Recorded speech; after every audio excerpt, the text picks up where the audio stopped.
interviewed Robinson's roommate, a biological male who was involved in a romantic relationship with Robinson. The roommate told police that the roommate received messages from Robinson about the shooting, and he did provide those messages to police. On September 10th, 2025, the roommate received a text message from Robinson which said, "Drop what you're doing. Look under my keyboard." The roommate looked under the keyboard and found a note that stated, quote, "I had the opportunity to take out Charlie Kirk, and I'm going to take it." Police found a photograph of this note. The following text exchange, then took place.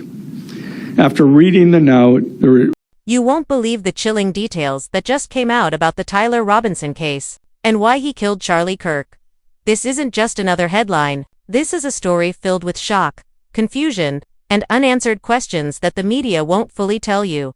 Inside the courtroom, words were spoken that left everyone frozen. The silence was heavy, and as the truth started to unfold, it became clear this wasn't a random act of violence. There's something deeper here, something emotional, something planned, something that could change how we see the power of influence and the dangers brewing in silence. Charlie Kirk, a name millions know, a voice that sparked debate, loved by supporters, criticized by opponents. And Tyler Robinson, a young man from Utah, quiet, unassuming, now at the center of a case that's shaking the nation. What happened between these two? What could drive someone to cross the line from words to violence? Today, we're diving deep into the full story, from the first gunshot at Utah Valley University, to the emotional courtroom moments that revealed a motive no one saw coming. Stay with me, because what you're about to hear will make you question everything about influence, ideology, and the dark places anger can lead when it's left unchecked. This is the untold story the headlines won't show you. The full truth behind the Tyler Robinson Utah shooting, and why Charlie Kirk was the target. To understand the shock of what happened in Utah, we have to start with the man at the center of it all, Charlie Kirk.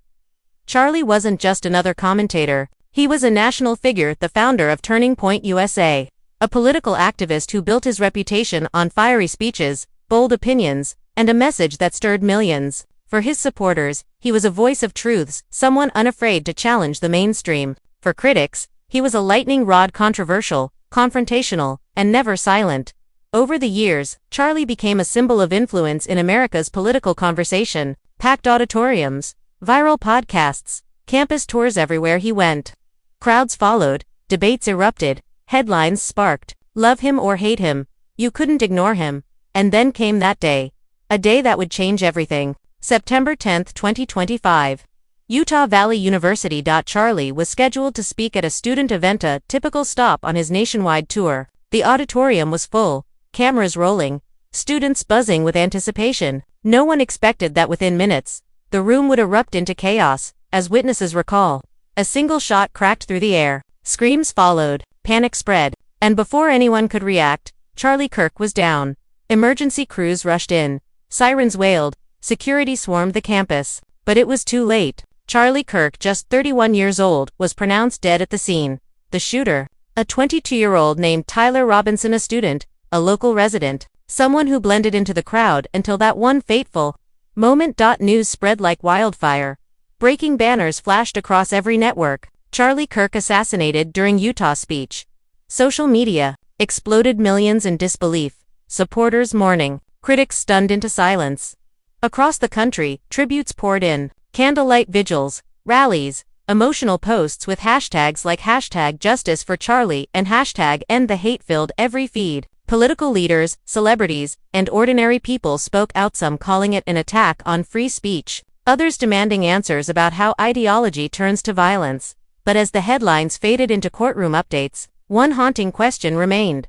Why? Why Tyler Robinson? Why Charlie Kirk? What could drive a young man to plan such a calculated, devastating act? That's where the story turns darker, because as investigators dug deeper, they uncovered clues, texts, journal entries, online activity that hinted at a motive far more complicated than anyone imagined. And when the trial began, the truth began to surface layer by layer, a motive tied to words, influence, and a spiral of anger that ended in tragedy. Stay tuned, because what came next inside that courtroom left the nation speechless. To truly understand this tragedy, we need to talk about the man behind the gun, Tyler Robinson. Because the question haunting everyone is simple yet terrifying. Who was he, and what made him do it? At first glance, Tyler didn't stand out. A 22-year-old from Utah, living a quiet life, attending classes, keeping to himself. Neighbors described him as polite, reserved, even shy. No criminal record, no major trouble. The kind of person who blends into the background, invisible in plain sight. But as investigators would later reveal, there was another side to Tyler, a side few ever saw. Online, he'd been spiraling, consuming endless political content, arguing in forums, posting, cryptic messages about truth and real justice. Friends told reporters he'd become obsessed with political voices, especially those who spoke loudly about right and wrong, us versus them. In private, he started talking about messages and missions. Notes recovered from his phone hinted at deep frustration with society, with leaders, and with people he saw as symbols of everything wrong in the world. And at the center of it all, the name Charlie Kirk kept appearing. Tyler wasn't a close follower, far from it. In fact, evidence suggests he saw Kirk as a trigger, a voice that represented anger he couldn't process. Prosecutors later said that in his digital trail, they found searches, videos, and posts showing his growing resentment toward figures who held big influence. In one chilling message to a friend, just days before the shooting, Tyler allegedly wrote, "They speak, millions, listen, I'll make them hear me too." Those words haunting, foreboding would later become the centerpiece of the prosecution's case. So who was Tyler Robinson? Not a hardened criminal, not a lifelong extremist, but a young man consumed by silence, anger, and ideology, until the line between thought and action blurred beyond repair. Court documents describe how, in the weeks leading up to the shooting, he planned meticulously, purchased a weapon legally, studied the event schedule, even mapped out entrances and exits of the Utah Valley University auditorium. This wasn't spontaneous. This was intentional, calculated, a mission in his mind. And yet, the deeper investigators dug, the more disturbing it became. Tyler had no clear manifesto, no single ideology. Instead, it was chaos, fragments of beliefs, mixed messages, scattered writings, and a growing obsession with public figures who stirred emotion. Some psychologists now say, Tyler represents something bigger, the danger of radicalization not through groups, but through influence and isolation. A young man who lost his grip on reality while drowning in the noise of the digital world, and when the moment came, September 10, 2025, he walked into that auditorium with a cold determination, and forever changed the course of countless lives. But the real twist came later, in court, because when Tyler finally spoke, his words sent shockwaves through the room, words that pointed fingers, hinted at influence, and left everyone wondering, was this about Charlie Kirk or about something even bigger? Let's step into that courtroom moment, because what Tyler said next is what made this case explode across the nation. The world had already seen the headlines, but no one was prepared for what would happen inside that courtroom. The air was heavy, the gallery was packed, journalists scribbling notes, families holding hands, cameras flashing outside, everyone waiting for the first words from the man now infamous across the nation. Tyler Robinson. He entered wearing a standard inmate jumpsuit, hands cuffed, expression calm, almost a calm, no visible emotion, no tears, just a blank stare that unsettled everyone watching. The judge called the session to order. The charges were read aloud: aggravated murder, use of a firearm, premeditated homicide. The prosecutor painted a picture of a young man who had planned every detail from the weapon purchase to the seating layout of the Utah Valley University auditorium. But it was when the judge asked Tyler if he had anything to say that everything changed. He leaned forward, voice steady, eyes fixed on the floor, and then, in a tone that sent chills through the room, he said, "I didn't act alone, not in spirit. I acted because voices out there told me what needed to be done." The room froze. You could hear the sound of chairs creaking, reporters gasping, a mother in the back breaking into quiet sobs. The prosecutor immediately objected, calling it irrelevant, but the damage was done. That single sentence, "voices told me what needed to be done," echoed through the courtroom like a haunting bell. Whose voices was he talking about? Was it a confession of influence? A twisted justification? Or the words of a man who'd lost touch with reality? Tyler went on, calm and unshaken. "When people with power speak, people like me listen. They talk about truth, justice, saving the country. I believed them. I believed action mattered. The judge tried to stop him, but his message was already out, a statement that ignited headlines and shook the entire nation. Some in the courtroom broke down in tears. Charlie Kirk's supporters saw it as an insult, a coward's excuse. Others whispered that maybe, just maybe, it revealed something terrifying, how influence can twist into violence when it lands in the wrong hands. The prosecutor quickly regained control, presenting evidence, text messages showing Tyler's preparations, surveillance footage tracing his steps before the event, search history filled with political content and discussions about taking a stand. But Tyler's defense attorney, Catherine Nestor, took a different path. She argued he was not a monster but a mind overwhelmed, manipulated by the echo chamber of media and ideology. She asked the jury to look beyond the act and see the system that created him. And that's where the courtroom split. Half believed Tyler was shifting blame. Half saw a chilling reflection of a generation drowning in noise and anger. Reporters rushed outside the moment court adjourned, shoving microphones into the air. What did he mean by voices? Was he talking about Charlie Kirk's influence? Is this a new kind of radicalization? By evening, the statement was everywhere, trending across Twitter, dissected on podcasts, debated on live news panels. But inside that courtroom, one thing was clear. Tyler Robinson wasn't backing down. He believed what he did was part of something bigger, and now the world was left asking, was he manipulated? Or was he using ideology as an excuse for murder? Whatever the truth is, one thing's certain. That single moment, that confession, turned this trial from a tragedy into a cultural storm. When the courtroom fell silent after Tyler's shocking words, "I didn't act alone in spirit. Voices told me what needed to be done." One question echoed louder than all the others. Why? Why Charlie Kirk? Why that day? Why turn a campus event into a crime scene that would shock an entire nation? Prosecutors say the answer lies buried deep inside Tyler Robinson's mind, a storm of anger, confusion, and obsession. Investigators spent weeks combing through his phone, his laptop, his social media. What they found painted a chilling picture. Tyler had been spiraling for months, scrolling endlessly through videos, podcasts, and posts about politics, culture wars, and saving America. He wrote private notes, dozens of them filled with frustration, lines like, they talk, but no one listens to people like me. If no one will act, maybe I have to him. Charlie Kirk wasn't just a person. He was a symbol of power, of influence, of the voices Tyler believed were shaping a world he didn't understand anymore. Prosecutors revealed that Tyler became fixated on Kirk's speeches, not as inspiration but as a trigger. They discovered clips saved on his phone, moments where Kirk spoke passionately about justice, courage, and standing firm. But in Tyler's fragile mind, those words twisted into something darker, a call to action that he would interpret in his own way. They showed the jury text messages Tyler sent days before the attack to a former friend. He talks about courage. "I'll show him what courage looks like. They'll hear me now." The prosecution argued this was premeditation, not confusion, not insanity, but a deliberate decision fueled by resentment. They claimed Tyler wanted to make a statement, to silence a voice he saw as too powerful, too loud. But the defense painted a different picture. They brought in psychologists who testified that Tyler was mentally unstable, suffering from paranoia and obsessive thought patterns.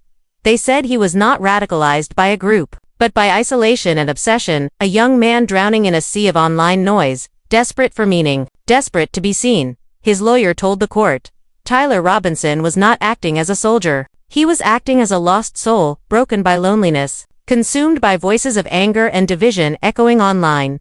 The jury watched as evidence flashed on the screen. Google searches like, "how to be heard," forum posts asking, "what if action is the only answer?" and one final note scribbled the night before the shooting. "This is how history remembers me." It was haunting, it was heartbreaking, and it revealed a motive more complex than anyone expected, not greed, not revenge, but a twisted cry for significance. A young man who thought by ending one voice, he could finally make his own heard. Prosecutors called it evil. The defense called it tragedy. The public called it a warning about what happens when anger, influence, and loneliness collide. And through it all, Tyler never apologized, never cried. When asked again if he regretted what he'd done, he whispered, "They told me it was necessary." Those words sent chills across the courtroom, because whether those voices were real, imagined, or symbolic, They drove Tyler to commit an act that changed history, and that's what makes this case so terrifying. Because if someone like Tyler could be pushed this far, who's next? The moment Tyler Robinson's words hit the air, I didn't act alone in spirit. Voices told me what needed to be done. The courtroom wasn't the only place that went silent. Within minutes, the entire internet exploded. Twitter, TikTok, Instagram, YouTube, every platform became a battlefield of opinions, outrage, and shock. On Twitter, the reactions were fierce.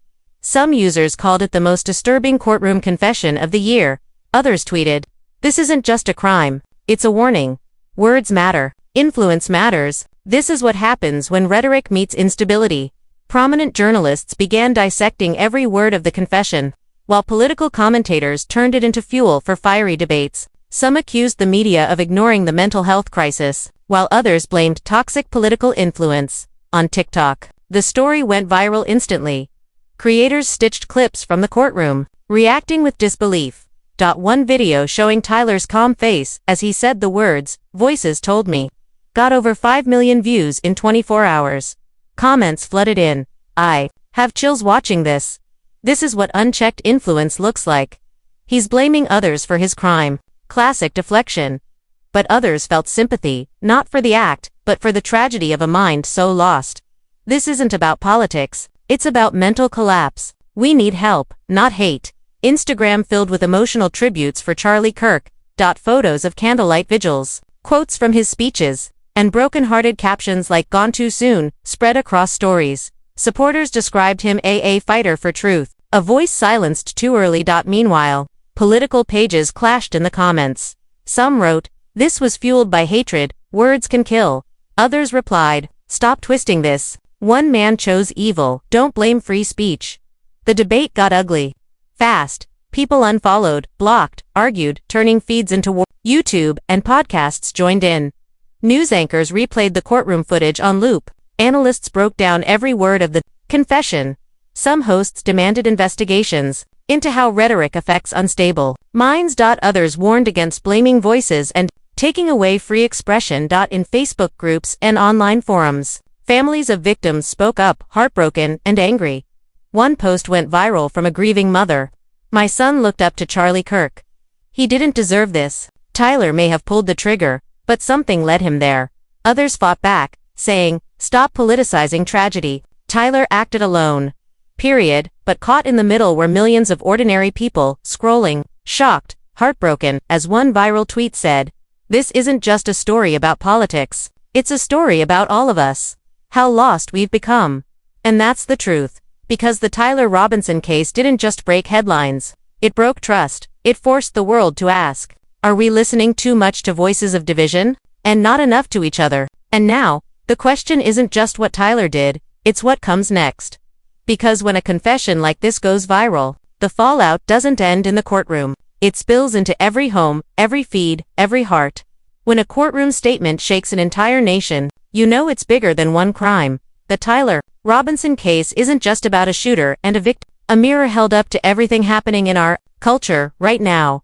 Because the moment Tyler whispered "voices told me" what needed to be done, the spotlight swung onto every microphone, every podcast, every influencer with a platform, and especially onto Charlie Kirk's legacy. Charlie was never a background figure. He built a movement, packed arenas, fiery speeches, millions of followers. To his supporters, he was a truth teller. To critics, a provocateur. But now, every clip, every soundbite, every rally chant is being replayed and re-examined. Did his words empower hope or ignite rage? Was he shaping minds or feeding a storm he couldn't control? Politicians are already seizing the moment. Some call for new regulations on online rhetoric, claiming influence can be as dangerous as intent. Others warn, don't criminalize speech, punish the act, not the idea. Congressional hearings, think tank panels, late-night talk shows, everyone's asking where free speech ends and responsibility begins. Legal experts whisper about civil lawsuits from grieving families. They argue that amplified rhetoric created foreseeable harm. Media outlets debate whether platforms should flag political content the same way they flag misinformation. And universities, once eager to host bold voices, now second-guess. Could the next campus event turn deadly? For Charlie Kirk's followers, the tragedy cements him as a martyr of free expression. For his critics, it's proof that words can wound deeper than bullets. Either way, his image will never be the same, immortalized, yet controversial, celebrated, yet scrutinized. But let's pull back even further. Tyler Robinson represents a generation living online, scrolling through anger, searching for belonging, drowning in echo chambers. If one lonely, disillusioned voice could misinterpret passion as permission, how many others are teetering on that edge? So ask yourself, are influencers just commentators, or architects of emotion? When millions listen, is silence still an option? And if tragedy can be traced back to the power of a microphone, what responsibility do we all share as listeners, sharers, followers? Because this story isn't ending with a verdict, it's rippling through politics, media, families, and faith in our ability to talk without tearing apart. What happened in that Utah courtroom may change how the country sees influence forever, and the real trial, the one about words, power, and accountability, is only just beginning. And now that you've heard it all, the chilling confession, the shocking motive, the storm of reactions, and the bigger questions it's awakened, one truth remains. This story is not just about Tyler Robinson or Charlie Kirk, it's about all of us. Because when a young man walks into a room, armed not just with a weapon but with beliefs shaped by voices, it forces us to ask, what kind of world are we building? A world where anger is louder than understanding, where influence is unchecked, where loneliness turns into violence. Charlie Kirk's death isn't just a tragedy, it's a wake-up call. 4 families who lost a leader. 4 followers who lost a voice. For a nation that's losing its way in the noise. And Tyler Robinson, was he a monster or a mirror? Was he acting out of hate or out of a desperate ET to be heard? Only you can decide what you believe. But here's what I know. Words matter, influence matters, and silence is no longer an option. So now I want to hear your voice. Do you think Tyler was manipulated by the culture of outrage? Or was this entirely his own choice? Should influencers be held accountable for the impact of their words? And how do we stop another tragedy like this from happening again? Drop your thoughts down below, no holding back. I'll be reading your comments. Let's make this conversation bigger than blame. Let's make it real. And if you believe this story deserves to be heard, hit like to show you care. Share this video so more people see what really happened. Subscribe for the truth behind the headlines, not the sugar-coated version. Because this isn't just a story, it's a message, a warning, and a moment that could change how we listen, speak, and act, forever. Stay alert, stay aware. And remember, the voices we follow shape the world we live in.